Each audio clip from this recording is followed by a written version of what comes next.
Kyrgyzstan, Miriam Jumanazarova.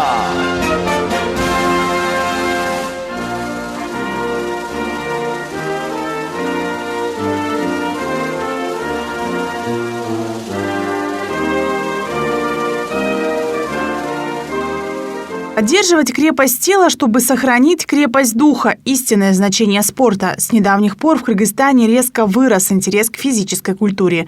Во многом этому поспособствовали победы наших спортсменов на международной арене.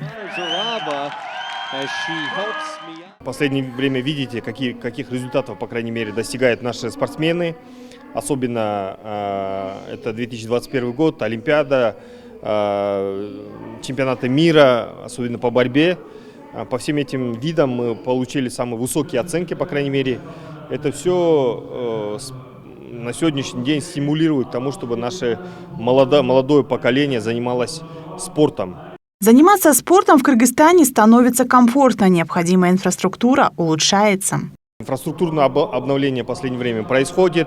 Это вот эти футбольные арены, залы по борьбе, мини-футбольные, большие футбольные поля сегодня строятся по всей стране. Ну, то есть потихоньку на сегодняшний день мы идем к обновлению инфраструктуры самого спорта. А по условиям, по трудовым условиям, буквально 2 дня назад мы были здесь. Президент Кыргызской республики Садыр Нуркудиевич объявил о своем указе, о том, что поднимаем заработную плату на 100%, в том числе работникам спорта. За каждой победой стоит огромная команда.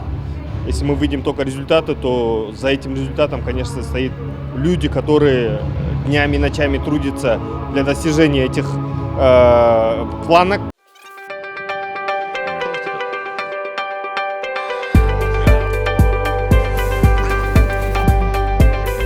Поддержку со стороны государства чувствуют и сами спортсмены. В их рядах появилась уверенность, наступил поворотный момент.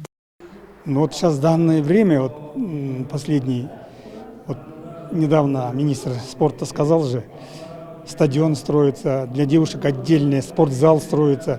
Ну, наверное, лицом повернулась, наверное, президент Кыргызской республики к спортсменам, то есть. Ну, она чувствуется хорошо. Уже больше, как молодежь тянется заниматься спортом.